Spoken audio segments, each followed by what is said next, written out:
నమస్తే, welcome to A9 TV news. ముందుగా bulletin headline చూద్దాం. 2 రోజుల ఢిల్లీ పర్యటనకు వెళ్లిన లోకేష్, జగదీప్ ధన్ఖర్ తో పలు అంశాలపై చర్చించిన లోకేష్ వెంట రామ్మోహన్ నాయుడు, పలువురు ఎంపీలు.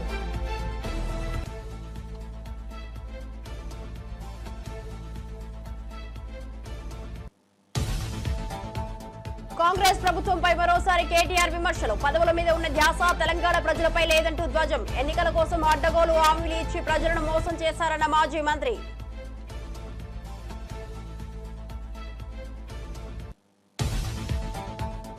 కేసీఆర్, జగన్ నా ఫోన్ ట్యాప్ చేయించారు. రేవంత్, చంద్రబాబు విచారణను వేగవంతం చేయాలన్న షర్మిల. తన వ్యక్తిగత సంభాషణలు దొంగచాటుగా విన్నారన్న షర్మిల. ఇది వ్యక్తిగత గోప్యతకు, ప్రజాస్వామ్యానికి ప్రమాదకరమని వ్యాఖ్య. ఇంతటి దుర్మార్గమైన చర్యలకు పాల్పడతారా అని ప్రశ్న. రేవంత్ రెడ్డిని కలిసిన బ్రహ్మోస్ ఎయిర్ స్పేస్ ప్రతినిధి బృందం. బ్రహ్మోస్ ఎయిర్ స్పేస్ సంస్థను విస్తరించాలని కోరిన సీఎం. ఇప్పటికే హైదరాబాద్ లో డిఫెన్స్ కు సంబంధించిన వివిధ సంస్థలు, దేశంలో పెట్టుబడులకు తెలంగాణ అనుకూలమన్న సీఎం. డీటెయిల్ చూస్తే, జూబ్లీహిల్స్ నివాసంలో ముఖ్యమంత్రి రేవంత్ రెడ్డిని బ్రహ్మోస్ ఎయిర్ స్పేస్ ప్రతినిధుల బృందం మర్యాదపూర్వకంగా కలిసింది. BrahMos MD and CEO doctor Jaiteerth R Joshi, Hyderabad executive director Surampudi Sambasivaprasad, DRDL director GS Srinivasamurthy ఈ సమావేశంలో పాల్గొన్నారు. హైదరాబాద్ లో బ్రహ్మోస్ సంస్థను విస్తరించాలని సీఎం సూచించారు. హైదరాబాద్, బెంగళూరు డిఫెన్స్ కారిడార్లుగా అభివృద్ధి చేసే అవకాశం ఉందని తెలిపారు. ఇప్పటికే నగరంలో అనేక డిఫెన్స్ సంస్థలు ఉండటం పెట్టుబడులకు అనుకూలతను సూచిస్తోందని అన్నారు. బ్రహ్మోస్ సంస్థ విస్తరణకు ప్రభుత్వం నుంచి పూర్తి సహకారం అందిస్తామని హామీ ఇచ్చారు. ఈ భేటీలో మంత్రి శ్రీధర్ బాబు కూడా పాల్గొన్నారు. ప్రతినిధులు సీఎం సూచనలపై సానుకూలంగా స్పందించారు.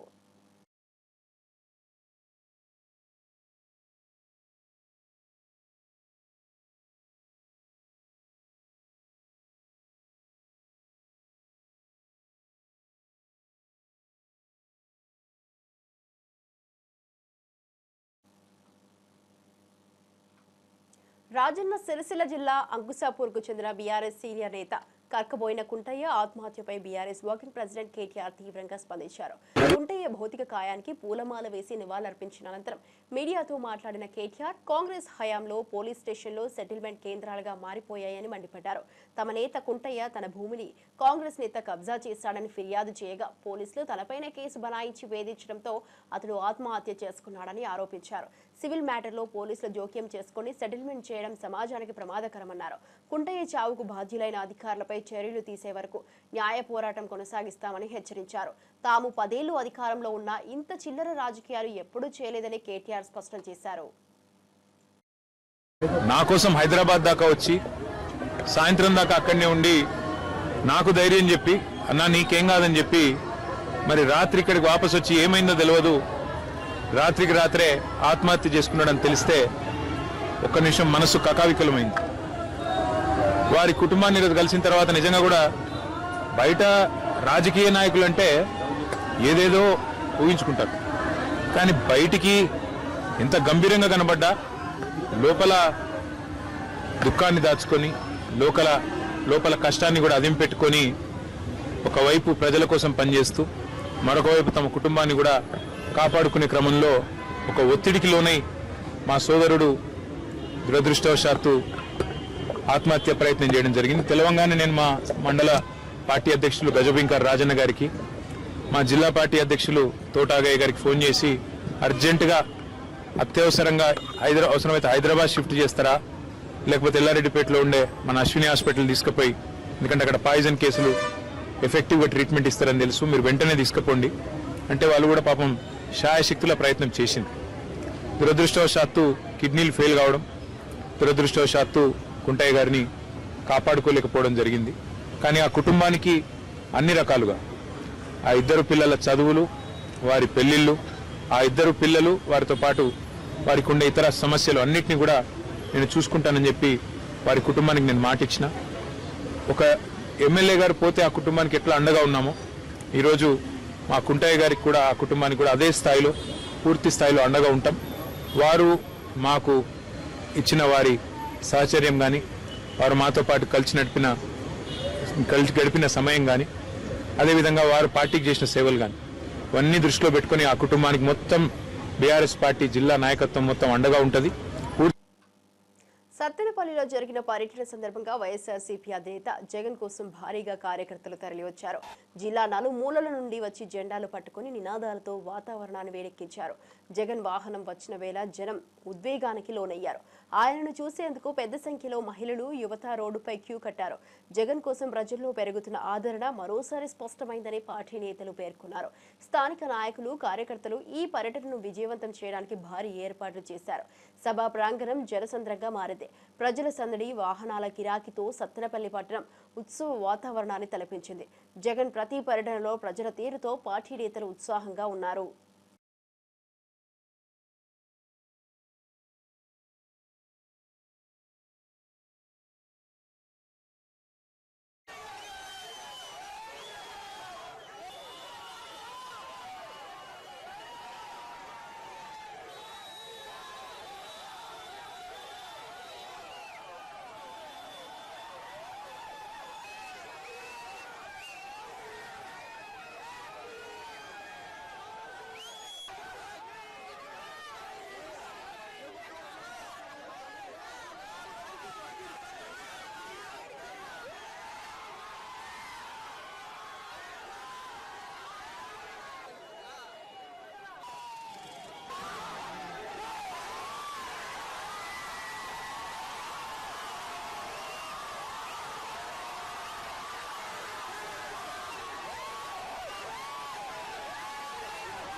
కుప్పంలో మహిళా శిరీషపై జరిగిన దారుణ ఘటనపై సీఎం చంద్రబాబు ఆదేశాలతో ప్రభుత్వం స్పందించింది.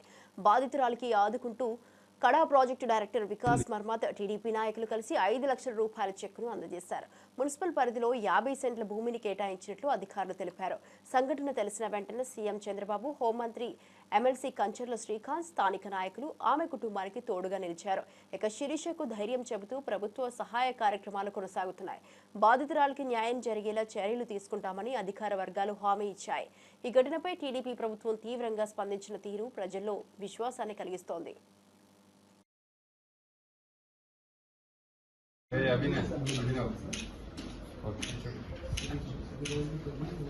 జరుగుతూనే ఉంటుంది.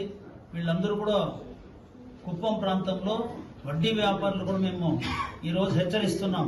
మీ ఇష్టానుసారంగా 10 రూపాయల వడ్డీ, మీటర్ వడ్డీలు తీసుకొని పేదవాళ్ళ యొక్క నిస్సహాయతనే ఈరోజు వాళ్ళు సొమ్ము చేసుకునే విధానం అనేది చాలా దారుణం. ఇది దీనికి సీరియస్ గా కూడా ఖండిస్తూ గౌరవ ముఖ్యమంత్రి గారు వెంటనే స్పందించి నేరుగా శిరీష గారితో మాట్లాడడం, గౌరవ హోంమంత్రి గారు ఆమెను పరామర్శించడం, అదేవిధంగా మొత్తం తెలుగుదేశం పార్టీ నాయకులందరూ కూడా ఆమెకు మద్దతుగా పోయి ఆమెను పరామర్శించడం, ఈరోజు గౌరవ కడా పీడీ గారు ఎన్నో రకాలుగా ఈరోజు వాళ్ళకి ఏమేమి విధంగా మనం సహాయం చేయాలనే విషయాల గురించి కూడా ఈరోజు నిర్ణయం తీసుకోవడం జరిగింది. గౌరవ ముఖ్యమంత్రి ఆదేశానుసారం 5 లక్షల రూపాయలు ఫిక్స్డ్ డిపాజిట్ లో పిల్లల కోసం వేయమని చెప్పి ఇప్పుడే చెక్ కూడా ఇవ్వడం జరిగింది. అదేవిధంగా ఆమెకు భూమి కూడా విలువైనటువంటి భూమి మున్సిపాలిటీలో 50 సెంట్లు కూడా ఇచ్చేదానికి అసైన్మెంట్ కమిటీ వాళ్ళు కూడా ఆదేశాలు ఇప్పుడే మన గౌరవ పీడీ గారు తెలియజేశారు. ప్రభుత్వం నారా చంద్రబాబు నాయుడు గారు ఒక ఆడబిడ్డకి అన్యాయం జరిగితే ఏ రకంగా ఇమీడియట్ గా ప్రభుత్వ అధికారులు ఏ రకంగా చర్యలు తీసుకుంటారనే దానికి ఉదాహరణ నిన్న ఉదయం నుంచి కూడా హాస్పిటల్ వాళ్ళకి చెప్పి ఆమె. ఏపీ మంత్రిగా నారా లోకేష్ ఢిల్లీ పర్యటన కొనసాగుతోంది. బుధవారం ఉదయం ఉపరాష్ట్రపతి జగదీప్ ధన్కర్ తో ఆయన సమావేశమయ్యారు. రాష్ట్ర అభివృద్ధికి సంబంధించిన పలు కీలక అంశాలపై లోకేష్ ఉపరాష్ట్రపతితో చర్చించినట్టు సమాచారం. ఈ భేటీలో కేంద్ర మంత్రి పెమ్మసాని చంద్రశేఖర్, ఎంపీలు లావు శ్రీకృష్ణ దేవాలయాలు, సాన సతీష్, బైరెడ్డి శబరి పాల్గొన్నారు. రాష్ట్రానికి ప్రత్యేక ప్రాజెక్టులు, నిధుల విడుదల, కేంద్ర సహకారం తదితర విషయాల్లో చర్చలు జరిగాయి. లోకేష్ ఢిల్లీ పర్యటనలో ప్రధాని మోదీతో సహా పలువురు కేంద్ర మంత్రులతో సమావేశాలు జరగనున్నట్లు సమాచారం. ఇక రాష్ట్రానికి కేంద్రం నుంచి మెరుగైన మద్దతు రావడానికి ఈ పర్యటన తోడ్పడేలా ఉందని విశ్లేషకులు భావిస్తున్నారు.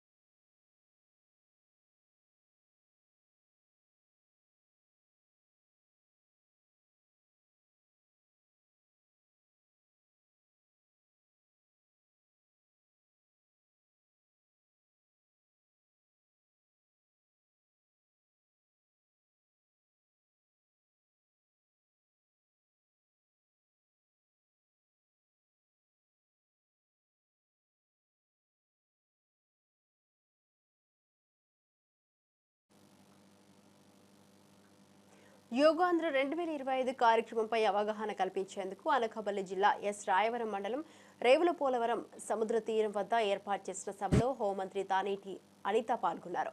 ఈ సందర్భంగా ఆమె మాట్లాడుతూ యోగా ప్రతి ఒక్కరి జీవన శైలిలో భాగంగా మారాలన్నారు. ఆరోగ్యకరమైన జీవితం కోసం యోగాను ప్రతిరోజు అభ్యసించాల్సిన అవసరం ఉందని చెప్పారు. యోగా శారీరక మానసిక స్థితుల మెరుగుదలకు దోహదం చేస్తుందన్నారు. ప్రభుత్వం ప్రతిసారి యోగాకు ప్రోత్సాహం ఇస్తోందని యోగాంధ్ర కార్యక్రమం ద్వారా ప్రజల్లో ఈ విషయంపై అవగాహన పెంపొందించనున్నట్లు తెలిపారు. ప్రతి ఒక్కరూ రోజు కొంత సమయం యోగాకు కేటాయించాలని సూచించారు. కార్యక్రమంలో పలువురు ప్రజాప్రతినిధులు, అధికారులు, స్థానిక ప్రజలు పాల్గొన్నారు. ఈసారి షోల్డర్స్ రొటేషన్ చేస్తామండి. చేతులు భుజం మీద పెట్టుకోండి. చేతులు ముందు మోచేతులు కలపండి. మోచేతులు కలపాలి.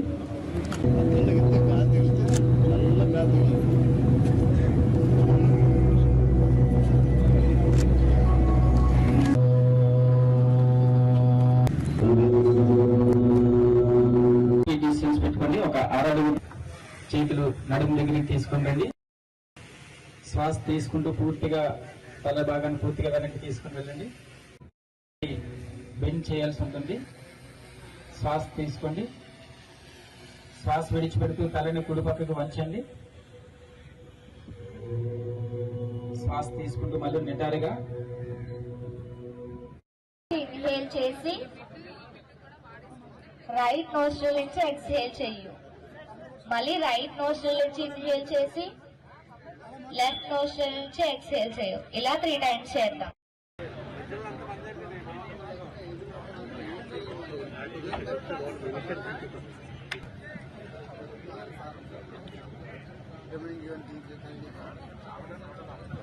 యోగా అంటే యోగా ఎక్కడ నేర్చుకున్నావు అక్క? నువ్వు ఎంత ఫీజు అవుతుంది?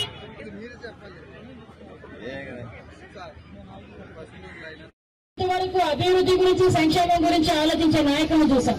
కానీ మీ ఆరోగ్యం గురించి, మీ కుటుంబ ఆరోగ్యం గురించి కూడా ఆలోచన చేసి మన వ్యవస్థ ఆరోగ్యంగా ఉంటేనే మన దేశం ఆరోగ్యంగా ఉంటుందని నమ్మిన వ్యక్తిగా నరేంద్ర మోడీ గారు 10 సంవత్సరాల నుంచి కూడా ఇంటర్నేషనల్ యోగా డేని సెలబ్రేట్ చేయడమే కాకుండా ఈ 11వ ఇంటర్నేషనల్ యోగా డేని మన ఆంధ్రప్రదేశ్ రాష్ట్రంలో ఏర్పాటు చేయాలని మన గౌరవ ముఖ్యమంత్రిని అడిగిన వెంటనే మన గౌరవ ముఖ్యమంత్రి గారు మనందరి మీద ఉన్న నమ్మకంతో ఓకే చేసి, అలాగే సార్ నేను పెడతానని చెప్పి ముందుకు రావడమే కాకుండా ఈ రోజు విశాఖపట్నాన్ని వేదికగా మార్చడం అనేది నిజంగా ఉత్తరాంధ్ర ప్రజలుగా మనందరూ కూడా ఒక గర్వంగా భావించాలి. ఎందుకంటే ఇంటర్నేషనల్ యోగా డే అంటే జూన్ 21వ తారీఖున ప్రపంచం మొత్తం కూడా ఈ రోజు విశాఖపట్నం వైపు చూసే పరిస్థితి. ఈ రోజు సుమారుగా అది Guinness book of world record అన్నది పక్కన పెడితే ఈ రోజు ప్రతి ఒక్కరి ఆరోగ్యం ముఖ్యం అని చెప్పి మనకున్న 24 గంటల్లో మనం ప్రతి ఒక్కదానికి ఒక గంట వెచ్చిస్తాం. కానీ మన గురించి మనం చేసుకునే ఒకే ఒక గంట, మన గురించి మనం నిర్వహించుకునే పని ఒకే ఒక గంట యోగా. 45 నిమిషాలు యోగా మీద దృష్టి పెడితే మనకి 100 సంవత్సరాల ఆయుష్ మనమే తీసుకొచ్చే పరిస్థితి కనిపిస్తా ఉంది. ఎందుకంటే యోగా అన్నది మన జీవితంలో భాగం అవ్వాలి. ఎందుకంటే యోగా అన్నది ప్రపంచానికి మన భారతదేశం ఇచ్చిన ఒక గిఫ్ట్. భారత్ పాకిస్తాన్ మధ్య కాల్పుల విరమణకు అమెరికా మధ్యవర్తిత్వం లేదని, అది భారత్ తీసుకున్న స్వతంత్ర నిర్ణయమేనని భారత రాయబారి విక్రమ్ మిస్రీ స్పష్టం చేశారు. ప్రధాని నరేంద్ర మోదీ ఈ విషయాన్ని అప్పటి అమెరికా అధ్యక్షుడు డొనాల్డ్ ట్రంప్కు క్లారిటీగా వివరించారన్నారు. ఇక భారత్తో వాణిజ్య చర్చల కారణంగా కాల్పుల విరమణ జరిగినట్లు ప్రచారం అవుతున్నప్పటికీ ఈ నిర్ణయం భారత్దే అని విక్రమ్ మిస్రీ అన్నారు. సార్వభౌమత్వం, భద్రతా ప్రయోజనాలను దృష్టిలో పెట్టుకుని భారత ప్రభుత్వం ఈ నిర్ణయం తీసుకుందన్నారు. की फोन पर बात हुई. बातचीत लगभग 35 मिनट चली. 22 अप्रैल को पहलगाम आतंकी हमले के बाद राष्ट्रपति ट्रंप ने फोन पर प्रधानमंत्री मोदी को शोक संवेदना प्रकट की थी और आतंक के खिलाफ समर्थन व्यक्त किया था. उसके बाद दोनों लीडर्स की ये पहली बातचीत थी. इसलिए प्रधानमंत्री मोदी ने राष्ट्रपति ट्रंप से ऑपरेशन सिंदूर के बारे में विस्तार से बात की. प्रधानमंत्री मोदी ने राष्ट्रपति ट्रंप को स्पष्ट रूप से कहा कि 22 अप्रैल के बाद भारत ने आतंकवाद के खिलाफ कार्रवाई करने का अपना दृढ़ संकल्प पूरी दुनिया को बता दिया था. प्रधानमंत्री मोदी ने कहा कि 6-7 मई की रात को भारत ने पाकिस्तान और पाकिस्तान ऑक्यूपाइड कश्मीर में सिर्फ आतंकी ठिकानों को ही निशाना बनाया था. भारत के एक्शन बहुत ही मेजर्ड, प्रिसाइस और नॉन एस्केलेटरी थे। साथ ही भारत ने यह भी स्पष्ट कर दिया था कि पाकिस्तान की गोली का जवाब भारत गोले से देगा। 9 मई की रात को उपराष्ट्रपति वैंस ने प्रधानमंत्री मोदी को फोन किया था। उपराष्ट्रपति वैंस ने कहा था कि पाकिस्तान भारत पर बड़ा हमला कर सकता है। తిరుమల శ్రీవారిని తెలంగాణ రాష్ట్ర మంత్రి లక్ష్మణ్ కుమార్ మంగళవారం దర్శించుకున్నారు. ఉదయం వీఐపీ బ్రేక్ దర్శనం సమయంలో ఆలయంలో ప్రవేశించి స్వామివారి మంగళ దర్శనం పొందారు. దర్శన అనంతరం రంగనాయకుల మండపంలో అర్చకులు ఆశీర్వచనం ఇచ్చారు. ఇక మంత్రి వెంకట కుటుంబ సభ్యులు, అధికారులు కూడా ఉన్నారు. రాష్ట్రం శాంతి, అభివృద్ధి, ప్రజల సుఖ సంతోషాల కోసం తల నమూనాను సమర్పించారని మంత్రి తెలిపారు. భక్తుల నడక, దారుల అభివృద్ధిపై తాను టీటీడీ అధికారులతో చర్చించారని తెలిపారు. ఇక తిరుమలలో భక్తుల రద్దీ కొనసాగుతోంది. రాష్ట్ర కేబినెట్ మంత్రిగా ప్రమాణ స్వీకారం చేసి 21 తారీఖు నా ఆఫీసు ఛార్జ్ తీసుకున్నటువంటి మా అఖిల భారత కాంగ్రెస్ పార్టీ, మా రాహుల్ గాంధీ గారి నాయకత్వం, మా ప్రియతమ నాయకులు గౌరవనీయులు పెద్దలు రేవంత్ రెడ్డి గారి నాయకత్వం లోపల రాబోయే రోజుల్లో తెలంగాణ ప్రజలకు ఇచ్చినటువంటి 6 గ్యారంటీ పథకాలకు ఆ స్వామివారు అమ్మవారు ఆశీర్వదించి చల్లగా చూడాలి, ప్రజలకు ఇచ్చిన మాట అమలు చేసేంతటి శక్తి మాకు ఇవ్వాలని చెప్పి ముఖ్యమంత్రి వర్యులు వారి నాయకత్వాన్ని, మంత్రిగా నాకు కూడా పూర్తి ఏదైతే ధైర్యాన్ని, ఆశీర్వాదాన్ని స్వామివారి ఇవ్వాలని చెప్పి మనస్ఫూర్తి కోరుకుంటూ ఆ స్వామివారికి ప్రతి సంవత్సరం మేము స్వామివారి దగ్గరికి వస్తాం. ఈరోజు గొప్పగా చాలా సంతోషం ఏంటంటే మా సామాన్య కాంగ్రెస్ పార్టీ కార్యకర్త నేను ఈరోజు రాష్ట్ర క్యాబినెట్లో సోషల్ వెల్ఫేర్ మినిస్టర్గా, అదేవిధంగా ఎస్టీ మినిస్టర్గా, మైనార్టీ కార్పొరేషన్, ఇవన్నీ 4 వెల్ఫేర్ స్కీమ్స్ సంబంధించినటువంటి మినిస్టర్ క్యాబినెట్లో అవకాశం రావడం అనేది నా అదృష్టంగా భావిస్తున్నాను.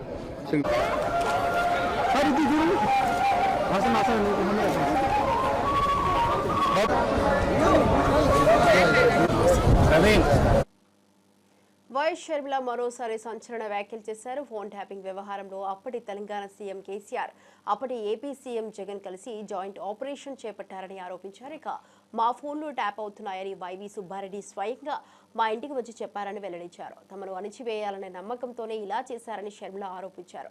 ఫోన్ ట్యాపింగ్కు బాధ్యులైన వారిపై సమగ్ర దర్యాప్తు జరగాలని, దోషులకు కఠినమైన శిక్ష పడాలని డిమాండ్ చేశారు. ప్రజల హక్కులను కాపాడాల్సిన నేతలే తప్పుదోవ పడటం దురదృష్టకరమన్నారు. ఫోన్ ట్యాపింగ్ వ్యవహారం ఇప్పుడు 2 రాష్ట్రాల్లో రాజకీయంగా వేడెక్కుతోంది. ఈ వ్యాఖ్యలతో రాజకీయం మరోమారు వేడెక్కే అవకాశాలు కనిపిస్తున్నాయి. మరి ఈ ఫోన్ ట్యాపింగ్ వ్యవహారం తెలంగాణ ముఖ్యమంత్రి, ఆంధ్ర ముఖ్యమంత్రి కలిసి చేసిన జాయింట్ ఆపరేషన్ లేకపోతే ఇది షేర్డ్ ఇన్ఫర్మేషన్ నాకు తెలియదు, కానీ ఒక మాట అయితే స్పష్టంగా అర్థమైంది. అదేమిటంటే ఫోన్ ట్యాపింగ్ జరుగుతుంది. ఎంతమంది మీద జరుగుతుందో నాకు తెలియకపోయినా నా ఫోన్ ట్యాప్ అవుతుంది, నా భర్త ఫోన్ ట్యాప్ అవుతుంది, నా దగ్గర వాళ్ళ ఫోన్లు ట్యాప్ అవుతున్నాయి అన్న విషయం నాకు చాలా చాలా స్పష్టంగా అర్థమైంది. అసలు మా ఫోన్లు ట్యాప్ అవుతున్నాయి అనే అంశాన్ని నిజానికి నిర్ధారించింది వైవి సుబ్బారెడ్డి గారే. స్వయంగా వైవి సుబ్బారెడ్డి గారే హైదరాబాద్ లో మా ఇంటికి వచ్చారు. మా ఇంటికి వచ్చి మా ఫోన్లు ట్యాప్ అవుతున్నాయి అన్న అంశం నిర్ధారిస్తూ మా ఫోన్లు ట్యాప్ చేసిన ఒక కాన్వర్సేషన్, ఒక ఆడియో కాన్వర్సేషన్, వాళ్ళు ఫోన్ ట్యాప్ చేసిన కాన్వర్సేషన్ నాకే వినిపించారు. వైసీపీ మాజీ మంత్రి అంబటి రాంబాబు పల్నాడు జిల్లా సరిహద్దులో పోలీసులతో తీవ్ర వాగ్వాదానికి దిగారు. తన వాహనం, కార్యకర్తల వాహనాలను అడ్డుకుంటున్నారని ఆగ్రహం వ్యక్తం చేశారు. బ్యారికేడ్లను తొలగించాలని డిమాండ్ చేసిన అంబటికి పోలీసులు సహకరించలేదు. దీంతో స్వయంగా బ్యారికేడ్లను పక్కకు నెట్టి వాహనం ముందుకు తీసుకెళ్లారు. ఈ ఘటనతో అక్కడ ఉద్రిక్తత నెలకొంది. పోలీసులు ఎందుకు అడ్డుకుంటున్నారంటూ అంబటి ప్రశ్నించారు. ఇది ప్రాధాన్యత కలిగిన ప్రదేశమా? ఎలాంటి నిషేధాజ్ఞలు జారీ అయ్యాయో వివరించాలన్నారు. వైఎస్ఆర్సీపీ నేతలు, కార్యకర్తలు పోలీసుల తీరుపై ఆందోళన వ్యక్తం చేశారు. అధికార దుర్వినియోగంగా చూస్తున్నామని విమర్శించారు. మరోవైపు పోలీసులు మాత్రం శాంతి భద్రతల దృష్ట్యా చర్యలు తీసుకుంటున్నామంటూ సమర్థించుకుంటున్నారు.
తెలంగాణ సీఎం రేవంత్ రెడ్డికి బీజేపీ ఎమ్మెల్యే రాజాసింగ్ వినతి పత్రం ఇచ్చారు. రాష్ట్రంలో గోశాలల నిర్మాణం, గోవుల పరిరక్షణకు కమిటీ ఏర్పాటు చేస్తున్నందుకు సీఎం రేవంత్ కు ధన్యవాదాలు తెలిపారు. తాను కూడా ఆ కమిటీలో సభ్యుడిగా అవకాశం ఇవ్వాలని కోరారు. గోవుల పరిరక్షణ కోసం ప్రత్యేక పోలీస్ టాస్క్ ఫోర్స్ ఏర్పాటు చేయాలని విజ్ఞప్తి చేశారు. ఇక గోమాతను కాపాడే విషయంలో ప్రభుత్వం తీసుకుంటున్న చర్యలను స్వాగతిస్తున్నానని, తాను కూడా అందులో భాగం కావాలనుకుంటున్నానని తెలిపారు. గో రక్షణపై తన నిబద్ధతను మరోసారి ప్రజల ముందు ఉంచారు. టాస్క్ ఫోర్స్ని నిర్మించండి. ఎవరైనా ఇల్లీగల్గా ఆవులు, ఎద్దులు, దొడలు మన తెలంగాణకి ఈ స్లాటర్ హౌస్కి కటింగ్కి తీసుకొని వస్తే వాళ్ళకి పట్టుకోవాలి. అదే ఆవులు, అదే దొడలు, అదే ఎద్దులు మీరు కట్టిన మోడలైజ్ని షిఫ్ట్ చేయాలి, అక్కడ షిఫ్ట్ చేయాలని నేను కోరుతున్నాను. అదేవిధంగా ఒకవేళ అది ఒక మంచి టాస్క్ ఫోర్స్ టీం గౌరక్షణ గురించి మీరు తయారు చేస్తే దానికి ఒక సభ్యుడిగా మా కూడా పెట్టాలని నా ఒక నివేదిక. పార్టీని పక్క పెట్టండి. ఎందుకంటే ఎన్నో సంవత్సరాల నుంచి గౌరక్షణలో మేము ఆల్రెడీ పనిలో ఉన్నాము. చాలా వరకు గౌరక్షణ గురించి చాలా వరకు కార్యకర్తలు పని కూడా చేస్తున్నారు. లీగల్గా మేము కూడా మీకు సపోర్ట్ చేయడానికి మేము రెడీ ఉన్నాము. కానీ దీనిపైన కూడా దృష్టి పెట్టాలని నా ఒక నివేదిక. అదేవిధంగా తెలంగాణలో మున్సిపల్ కార్పొరేషన్ నుంచి చాలా వరకు స్లాటర్ హౌస్ నడుస్తున్నాయి.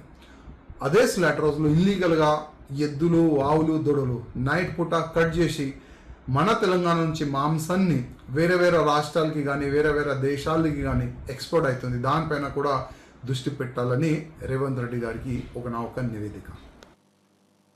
8 వసంతాలు సినిమాలో శుద్ధి అయోధ్య పాత్ర తనకెంతో ప్రత్యేకమైందని నటి అనంతిక పేర్కొన్నారు. ఈ చిత్రంలో నటించడం తన అదృష్టంగా భావిస్తున్నట్టు ప్రీ రిలీజ్ ఈవెంట్లో చెప్పారు. ఇక డాన్స్, మార్షల్ ఆర్ట్స్ చిన్నప్పటి నుంచి అలవాటు అయినా స్టేజ్ పై మాట్లాడటం మాత్రం భయంగా ఉంటుందని నవ్వుతూ పంచుకున్నారు. ఫణీంద్ర నర్శెట్టి దర్శకత్వంలో హనురెడ్డి, రవితేజ దుగ్గిరాలతో కలిసిన ప్రధాన పాత్రలు నటించిన ఈ చిత్రం ప్రేమ, మార్షల్ ఆర్ట్స్ నేపథ్యంలో రూపొందింది. జూన్ 20న విడుదలకు సిద్ధమవుతున్న ఈ సినిమా తనకు నటిగా ఎంతో కొత్త అనుభవాన్ని ఇచ్చిందని అనంతిక చెప్పింది. ప్రేక్షకుల ఆదరణను ఆశిస్తూ సినిమా విజయం సాధించాలని ఆకాంక్షించారు. టాలెంట్ అయినా చిన్నప్పటి నుంచి అలానే నేర్చుకున్నా. కానీ ఇలా మైక్ పెట్టుకుని మాట్లాడడానికి నాకు చాలా భయం ఉంది. I'm still improvising and so Telugu కూడా మేబీ తప్పుగా వచ్చేటువంటి అవకాశాలు ఉన్నాయి. బట్ పర్వాలేదు. Yeah, so please forgive me if I talk something wrong. Yeah, thank you. And so I would like to thank you, Amma, first. And చిన్నప్పటి నుంచి ఒకసారి లేచి నిలబడండి.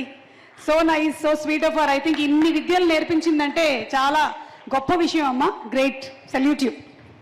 చిన్నప్పటి నుంచే చాలా అమ్మ సపోర్ట్ చేస్తున్నావు. అది ఇంట్లో అయినా, నాకు చెల్లి కూడా ఉంది. అమ్మ చిన్నప్పటి నుంచి మన ఇద్దరిని చాలా సపోర్ట్ చేసి ఇప్పుడు నాకు ఏదైనా కొత్తగా నాకు if I want to learn something new అంటే కూడా అమ్మ will be there on top, like నేర్చుకుంటాం, మనం వెళ్దాం. సో అమ్మ లైక్ ఐ థింక్ ఇప్పుడు okay, so I think you are the like strongest beautiful women I know. And ఈ journey అయితే నాదే, కానీ the strength behind in it, it's all yours. Thank you so much అమ్మ, I love you so much, so much. And sir, my Guru, thank you so much for believing in me. ఈ నెల 21న విశాఖలో జరగబోయే అంతర్జాతీయ yoga day కార్యక్రమం Guinness world రికార్డులో నిలవనుందని Vizianagaram MP Kalisetti Appalanaidu తెలిపారు. దాదాపు 5 లక్షల మందితో నిర్వహించే ఈ యోగా ప్రదర్శన ప్రపంచ దృష్టిని ఆకర్షించబోతోందన్నారు. ఈ సందర్భంగా ఎంపీ తిరుమల శ్రీవారిని దర్శించుకున్నారు. ఆయన్ని ఏపీ ఎన్జీఓ రాష్ట్ర అధ్యక్షుడు విద్యాసాగర్, ప్రధాన కార్యదర్శి రమణ కలిసి ఉన్నారు. బుధవారం వీఐపీ ప్రారంభ విరామ దర్శన సమయంలో స్వామివారి సేవలో పాల్గొన్నారు. విశాఖలో జరగబోయే యోగా కార్యక్రమం విజయవంతం కావాలని, ఆరోగ్యవంతమైన సమాజ నిర్మాణానికి ఇది మైలురాయిగా నిలవాలని ఆకాంక్షించారు. టీచర్లు, విద్యార్థులు, ఉద్యోగులు, ప్రజాప్రతినిధులు ఈ కార్యక్రమంలో పాల్గొనాలని పిలుపునిచ్చారు. ఈ నెల 21న విశాఖ నగరంలో యోగా డే సందర్భంగా గౌరవ ప్రధానమంత్రి గారు ఇచ్చేస్తున్నారు.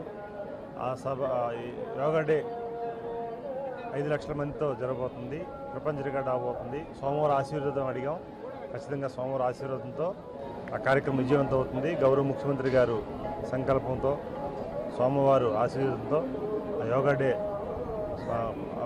బ్రహ్మాండంగా అవ్వాలని, సోమవారం ఆశీర్వాదంతో ప్రతి ఒక్కరికి ఆరోగ్యం ఉండాలని మనస్ఫూర్తి కోరుకోవడం జరిగింది. అలాగే మా ఉద్యోగ వర్గాలు, ఎన్జిఓస్ ప్రతినిధులతో ఈరోజు దర్శనం చేసుకోవడం, సోమవారం ఆశీర్వాదం చేసుకోవడం చాలా ఆనందంగా ఉంది. Thank you. దాదాపు 12.5 లక్షల ఉద్యోగ ఉపాధ్యాయ పెన్షనర్ల ప్రతినిధిగా ప్రతిష్టాత్మకమైన ఏపీ ఎన్జిఓస్ అసోసియేషన్ రాష్ట్ర సంఘ అధ్యక్షుడిగా ఈ రాష్ట్రంలోని ప్రభుత్వోద్యోగులందరూ మాకు పదవీ బాధ్యతలు అప్పచెప్పారు. అలాగే నాతో పాటు రాష్ట్ర ప్రధాన కార్యదర్శిగా డివి రమణ గారిని చేశారు. మరి ఈ సందర్భంగా ఆ దేవదేవుని ఆశీర్వాదం పొందడానికి మన తిరుమలలో, పవిత్రమైన తిరుమలలో వచ్చి చేశాం.